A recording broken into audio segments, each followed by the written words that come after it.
We don't know. It We don't depends know. on how real a person is ready to get with themselves. That is So, very, very true. Because let me tell you, taking a long, hard look in the mirror at yourself, it mhm. reflects you. It shows you Yeah. exactly who you are, and you have to be ready for that. I know me, and I'll give you guys this quick story. I think I told you, Nick, already, that when I was married, I'll never forget it. I was pregnant with my Oh yeah, you 8-year-old. told me. Yeah, we were married, and it was, mandatory for him to go to marriage counseling. This is right after we Mm, got stationed at Bragg, and it was mandatory, and I'll never forget it. I will never forget mm, this day. We went in, and we went to the chaplain's office, and he had, like, a sectional, and I sat down, and we had really just had been having a hard time. It was very, very difficult. There was mm, some infidelity issues. There was issues with our finances, and it was just a bunch of problems that we were having on top of having just making this move from Colorado to North mm, Carolina. I had lived in Colorado for years, and so I was not ready to leave home. I did not want to leave. mm. I didn't want to go, but I was like, I'm married. I'm married to a man in the service. I have to, I'm just gonna have to, put on my big girl Mm, panties and go. And so, but I got there and it was really, really stressful. And one of those things, mm, like I said, he had mandatory marriage counseling, and we went and I sat down on the sectional, and he came and he sat next to me and he wrapped his arms around me, and I scoot over. I said, I don't want to be bothered. I do not want to be touched. Please leave me alone. And he has a really big habit of being invasive. Your your your space and things like that. It's like when he wants it his way, or I can't so when he did want it his way, he would let you know, like, nope, you're not gonna sit too far from me. I want you right next to me. And so I scoot over and he scoot back over. He got closer to me, and then I moved over some more and he moved over with me. And so the chaplain mm. finally addresses it. He says, well, um, specialist, I see that every time your wife move, you move with her. And he says, why do you do that? Why do you keep doing that? It's clear that she's, letting you know she doesn't want to be bothered. She needs space. Why do you keep doing it? And to Mm. the chaplain, not lying, he looks at this man and he goes, this is my mother effing wife. And if I want to sit next to her, she doesn't have a choice but to let me. Whoa. And yeah, it was so like, wow, okay. And so I looked at the chaplain and I said, and this is what I deal with. This is where we're. Yeah. So yeah, he messed up. Yeah, these things happen. Yeah, this is where we are, but it doesn't make a difference for him. And that was one of those moments for me where I was like, he doesn't care that I'm comfortable or that I am healed or that I even have forgiven him with the things that have happened. Is his way. It's his way. Yeah. I'll never forget it. He will always come home and say, Lashante, he says, I better have some form of dead meat on my plate. And he goes, this is not a democracy, it's a dictatorship. And that Whoa. was his, yeah, that was his attitude. That was his attitude. Mm, It was not good. It was really, like I said, mm. it was one of those things that it was and had become a domino effect. And things just kind of Yeah. spiraled and spiraled. But back to the point that you had made, if they don't want to play a part, they want Yeah. it their way. They are like, okay, nope, this is how I want it to be. We're going to do it things my way. I don't care what it is that you feel or think. That is a time to have that conversation. All right, is this what we should be doing? Is Right. this what we should be Yeah. doing? Because that's super, super unhealthy to be like that, really, towards anyone. But then Yeah. also to stay in a relationship where you know that not even your personal space can be Mhm. respected. And yeah, so Yeah.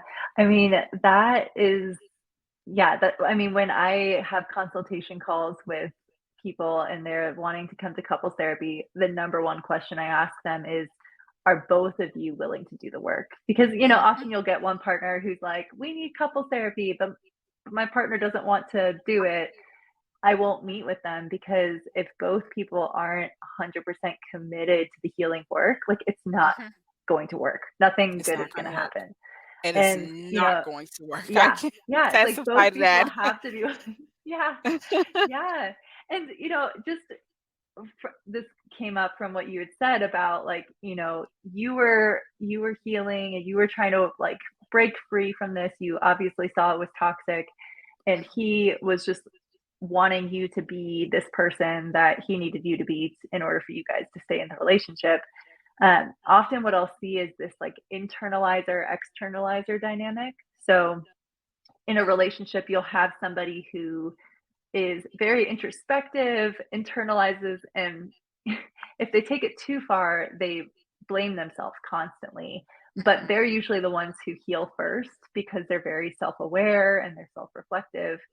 mhm, And then you have the externalizer who will refuse to look at themselves, and they'll um, either cope through, addictions, or they're going to blame other people for the mhm, problems in their lives. And those people have a really hard time healing unless they hit rock bottom.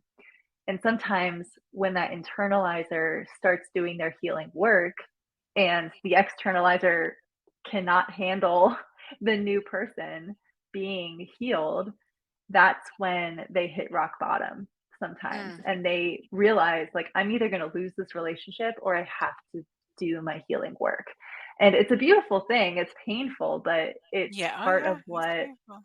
allows for that healing to happen and for both people to move forward. But in your case, it sounded like he was not at a place where he could look at himself and actually pursue healing with you. No, no, he wasn't. He wasn't. He Mhm. actually went and he remarried. As a matter of fact, I don't even to say when he got married again. It's hard to say. I think I'm pretty sure him and I were still married, but we were separated. Mm, We were separated, yeah. and so his thing was okay. I'm going to go and get up under someone else. Mhm. And that's what happened there, which again, like I said, it was still one of those things where it just caused many issues. It caused many, many issues because now, okay, Mhm. I'm having to deal with her and I mean with him, and now I'm having to deal with her. And she just swore up and down, oh, you still want him, you still want him. I said, girl, no, please keep him far away from me. I am fine. Yeah. Yeah. I am fine. Yeah. But yeah, like you said, I do. It's one of those things where, okay, I'm not over it. I want to keep you close to me in some type of way. And then me and him, we have 3 children together. So we're not Mm. we don't have a choice but to deal with each Yeah. other. But, Yeah. even now it's like I want to keep you close to me. I like if he wants to talk to me, he'll have one of our kids call me to talk to me. And so Mm. it's you could tell he's still there. But his thing was, Yeah. okay, well, I want to go and be with someone else. I need to find someone else. But how do I still stay close to Lashante? And Mm. I'm so thankful for healing. It's like you said, it's a painful process. It Yeah. really, really is. It really is a painful Mhm. process because I did not realize how much I really didn't like him very much, but I didn't realize how much Mm. I had just grown attached to him and had loved him until after Yeah. things had ended. And it was Mhm. really, really difficult going through that, but I'm thankful for it because it really helped me to sit back and kind of self-reflect, one, on things that I had done, and Mhm. things that I was still struggling with even before we got married that I brought into the marriage. But then on top of that, it also helped me to really truly forgive him, which was a lot in itself. But I was happy for that time, even though it was painful. It took some time. I was happy for that because I was able to sit back and really, like I said, just kind of self reflect, me like, you know what, this was not right. The red flags was there. Even his own mother was Yeah. like, "Don't marry my son. He's Wow. Yeah. not ready." Yeah. And so it is a process, but it's one worth going through if you really want to heal from any trauma from a relationship. Whether if it's, Yeah. as a child or from a romantic relationship, any trauma is really worth going through that process. Mhm.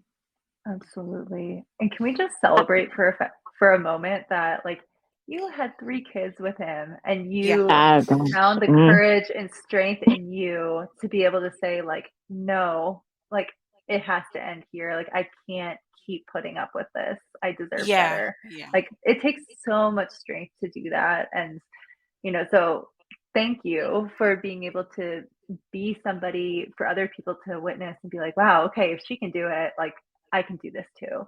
Because I think Yeah. there's so many people who are just so afraid, like, if I leave, what will happen? Like, how will I get through that season? Right. And thank you. I really appreciate that. It's not easy. It's not easy. Like I Mhm. said, we had been married for 9 years and really married for what, 8, and we were separated, still legally married, but separated Yeah. that last year. It wasn't easy because like I said, we did have 3 children together and I had been with him since, he was stationed at Carson and I we had been together. It was very difficult, Mhm. but even as difficult as the marriage was, getting out of it was even harder. It wasn't harder because he Mhm. stopped me. It was harder because you really do go through, you're like, oh my goodness, like, yeah, this person did not treat Mhm. me well and I want to leave until you actually leave. And then you Yeah. have a whole different process Mhm. to Mhm. go through because I went through it where I was like, okay, no, maybe I should go back. Maybe I shouldn't do this. Maybe if I just stay with Mhm. him a little while longer, you go through all of those things. You go through all Yeah. of those things. You go through the, oh, whoa, it's me, it's me, it's me. I was the problem. Mhm. And then, it's steps. It's steps. You Mhm. go through the grieving of the relationship.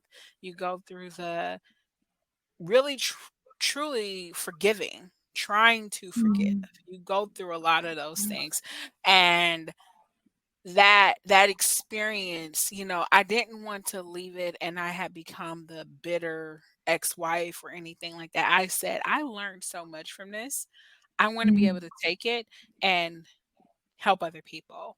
Help other people Yeah. because you can get through it. It's a process, but you can. Yeah. Mhm. Yeah. It's Mhm. hard. It's so hard. Yeah.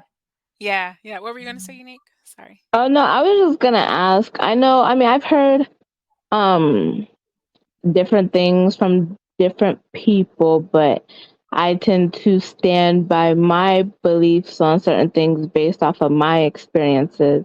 And I was wondering, do you believe that um, people can overcome traumatic experiences without seeking like professional help or support from friends or anything like that? Mm. I think that people can heal. I do.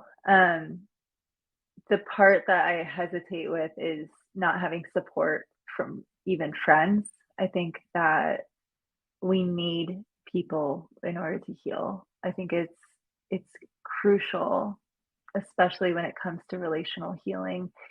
It doesn't mean that you won't make some progress. I mean, like, journaling is helpful, self-awareness is great, being able to regulate yourself is huge. But to truly heal the trauma, you have to bring safe people in. And it doesn't have to be a therapist. I think therapists um, are great resources. I'm biased, but um, having a supportive community is so important just for you to be able to retrain your mind and your body that people can be safe and that you are safe. I think, there are people who try to heal in isolation and it's hard. I don't really have any success stories to share on that. Mhm. I haven't really seen much of it. I've just heard people, in general talk about like having breakthroughs, in different circumstances. But I think that relationships are really important for healing. Now, do Relationships are you think definitely very that, yeah, well, do you think that a person can heal on their own if the traumatic experience or the person that caused the traumatic experience, whether it was relationships or family members or even friends or associates, whoever, if they keep intentionally inserting themselves into aspects of your life. I think that, we kind of talked about like, okay, when you remove yourself, you are able to actually heal and actually gain that perspective of like, oh yeah, like I really need to leave. And I think it's really hard to heal when you're still in contact with people who are re-triggering you or re-traumatizing you. But it's not impossible, and it really depends on the severity of the toxicity of those people. Like if you are feeling like you're constantly in fight or flight and you can't feel grounded when they're in your life, when you have some level of contact with them, then yeah, it's probably a good idea to consider no contact or low contact. But I think, depending on the type of toxic person that you're dealing with, it is it is still possible to heal when you are in contact with them. And I've got like a whole resource that talks about like the different types of toxic people. There are benign toxic people and there are malignant toxic people. And when we're dealing with the malignant type, that's usually when you need to have a degree of separation in order to heal. The benign type is where, they are able and they're able and willing to do some work, to gain some self-awareness, to be a safer person for you. And in those situations, still being in contact with them can be absolutely part of the healing process if they are able to collaborate with you in that way. So it really depends on the type of toxic person. But, like we said earlier, like if you are to have some distance from them, especially the malignant type, you usually can tell, like, oh, yeah, my body needs this to feel safe. Like, I don't feel safe if I'm in contact with them. Yeah, well, what if, like, let's say it was, I'll just go with the relative. Shantae knows this story very well. And you go 2,000 plus miles away from the person. And so they can't physically contact you because you just won't let them. And the person is completely like, you're completely just done and over it and just don't care anymore. But the person is still trying to find ways to antagonize you and mess with you, like calling IRS saying like you're filing false businesses and stuff when you're not, filing you and your Mm, kids on their taxes when you're not, when you're an adult and you got, just stuff like that, to still, mm, even though you left years ago and haven't been in contact with the person, period, and they're still finding ways, even though you're over it, you don't care about the situation, don't care about them, just completely just done with them. Like, just kind of laugh actually when they keep trying to do stuff to you because you think it's just so funny that they, you're in so much space in their head. But they just won't stop. They just won't leave you alone. What mm, should somebody, I guess, do in that situation? Because yeah. I mean, I feel like, like that person is the one who caused the trauma, Mm, not just for that specific person, but the person's kids too. And it took a long time for them to get their kids even okay with certain things, in their life. And the person obviously, like I said, got over it. Like, they don't care. They're just like, whatever. But that person is still finding ways to insert themselves in that person's life. yeah. Do you think that Yeah, that person can still get over, can still have the healing and all that stuff with all that stuff still going on? you can still heal, but I'd say like there probably should be some action steps in there to help you have an even bigger degree of distance from them. So, I've had some people uh, change their phone number, change their address, some people go as far as changing their name. Um, or, I've seen people like get restraining orders. It's, like sometimes you have to go to a bigger, you have to take more drastic measures when somebody is antagonizing you to that degree. I'm not a lawyer and I wouldn't be able to give any legal advice in Oh that yeah, no, area, but no. yeah, but I would say that, like, I know that a lot of people would be like, okay, like clearly this person can't respect my boundaries. And this sounds like a malignant type of toxic person where they are actually pursuing you to cause you more distress Yeah, through and these that's different things. why Yeah, and that's why I said like Yeah. anybody I date, I can never let them meet relatives because of stuff like that and Mhm. because of how Yeah. toxic. Because see, I don't have any like toxic relationships like that because I've been single for a long time. But my Mhm. toxicity comes from so-called family members, and so Mhm. I've gotten to a point to where like I said, I'm over it. Like I don't care. It just like this stuff is actually really laughable to me that this person is really trying to pursue me like that because I haven't thought about this Mhm. person in years. I don't think about that person until something happens and then I'm like, oh well, there they go Mhm. again, let me do what I gotta do. Yeah. And then but it's just pretty much everybody has done me dirty in some way, shape, or form. Mhm. And that's why I had asked that question about is it okay for Yeah. them not to meet the family? Because I don't trust what the relatives would do or say or anything like that. Mhm. And so, Yeah. that to me, that's something that I've always thought. And I'm not the type to like to explain either, just because, um, I guess just because I don't want them to feel that all that toxicity rubbed off on me. I'd rather Mhm. just, know, they're not good people and let's just leave it at that kind of thing without having to go into Mhm. detail because, I know people who have, explained certain situations and then somebody, the person that they explained to looked at them in a whole different light and they're like, I'm not them. Mhm. You cannot look at me like them Yeah. based off of what happened, back then or whatever's going on. And so, they just stopped explaining. And I just never been one to really explain because I'm like, if I want you to know something about me, I would tell you. I don't need it coming from another source or it coming from Mhm. another source and being construed and, something completely different. Mhm.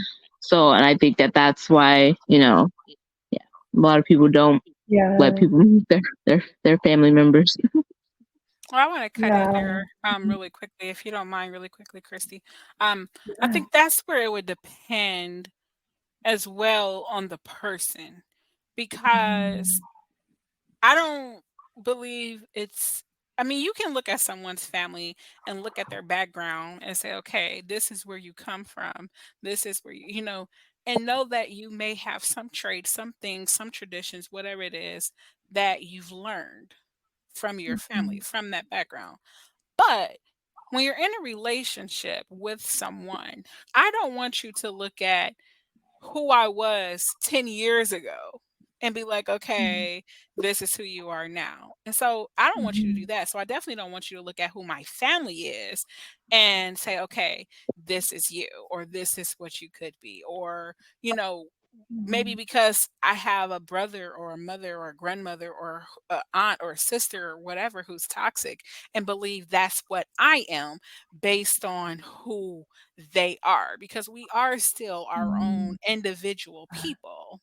We are still we're still our own individual people. And who's to say that when you've met someone, you have this person in your life that you haven't healed, I mean that sorry, that you have healed from what did happen to you or what that family member did to you. So Mhm. they don't Yeah. know this. You're just saying, hey, I want to keep you. I'm not ready for you to be my family yet, or I don't think it's a good idea. You give them the reason. But if they can't accept or they don't like the reason based off of what you told them, then that's where that becomes, as I say it, that's a them problem. And then that's Mhm. also comes to bring up the conversation again. Okay, well, should we even be together? Because I should never Mhm. have to come back and say, okay, well, I don't want you to think this of me or feel like I am this based off of what someone else has done, Yeah. because we are Mhm. our own individual people. Now there are things that trickle, I read this before, and I believe it 1,000%. You can tell who someone is or where they've been based off of how they act, based off of what they Mhm. show you. There are some things that can trickle. There are some things that you can take from your childhood that can, go into your adult life. There are some things that you can take from past relationships, romantic relationships, that you can take over into the next one. Mhm. There are those things. But if you're healed and you're over it, and like you said, you're just at the point where I don't care, it's laughable, it doesn't bother me, and you've explained to this person, it doesn't bother me, I don't want it to bother you, we're just not going to have a relationship with them, and they're still like, okay, well, pushing you, or they're not accepting that, the, excuse me, I don't believe it's your job to make them accept it, because you can't control that. But Mhm. it is their job to be like, okay, well, I'm either going to be okay with it or I'm not. But you can't Mhm. make someone say, okay, well, yeah, no, I don't want you to meet them. And they're like, okay, well, or say, just because I don't want you to meet them, or this is what they did to me, I don't want you to think that I'm toxic. That's not up to you. At the end of the day, that's up to that person you're with. Mhm. Yeah, and you deserve to be in a relationship with somebody who's willing to take the time to see you, to not just jump to assumptions of who you are based off of your family. Yeah, yeah. I'll tell you guys a story. I'll never forget it. I was when I started dating again, I started dating, I had met this guy, and I had moved back to Michigan, and I started dating. And this is just, like I said, this is just one of those things, those assumptions. This is where people just have the wrong idea. He Mhm. goes, we had been talking for a while, and he knew that I had kids and things like that. And so he finally had asked me a little bit more about my kids. Hey, how old are they? You have a boy and a girl.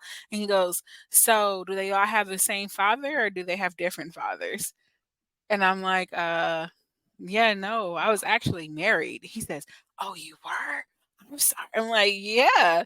But he took something that he had no idea Yeah. about, and maybe just based off of a uh what do you call it? Ah, I can't think of it. But whatever assumption that he had, maybe it was just because I was black, or maybe because I did have more than one kid, or whatever it is. He took that and was like, okay, well, this chick, she's probably never been married before. She's probably have all these different baby daddies, and which wasn't the case at all. And so he really stuck his foot in his mouth. But like I said, this is why it's so important, because I was like, yeah, no, dude, I was actually married, and I was a whole military spouse, and da, da, da, da, and I have a college degree and all these different things. And he's just like, oh, okay. Oh, I'm so sorry. You know? But Yeah. sometimes Ugh. people just make the assumption like, okay, this is where you came from, or this is, or because you have more than one kid, or because you don't want me to meet your family, then it must be something behind that. It must be something where it affects you, or that like you said, unique, where you I don't want you to look at me like I'm this toxic person because of this thing. Well, it's not even really that. I've just always been a private person, and I don't tell everybody everything. I think there's only probably maybe like three or four people that know every single aspect of my life, because I told them and I felt comfortable enough to tell them. But there's a lot of people that I've known for years that don't know every aspect of my life, because I am just a private person and I don't feel like it's anybody's business. And if I want them to know certain details, then I'll tell them. But I just feel like, you know, no means no. And if I don't feel comfortable enough for you to do that, then that in itself should just be enough for you to respect that that's my decision, whatever the decision is. That's that. I shouldn't have to go into details because obviously I'm telling you no for a reason. And that I don't feel like my no should have to be exploited because somebody's curious about it. I see what you're saying. So would you still pursue something with that person if they kept pushing and pushing or saying, I mean, it hey, depends on how hard they push. If they're like being a nag, then I'm just like, yo, buddy, it's time to bounce. But I understand because we all want to know, we all get curious, so we all might ask a couple of times, well, are you sure why, but then there's a point in time where, you just gotta accept whatever answer the person gives you. And if you can't accept it, then, that's a you problem and you should probably remove yourself.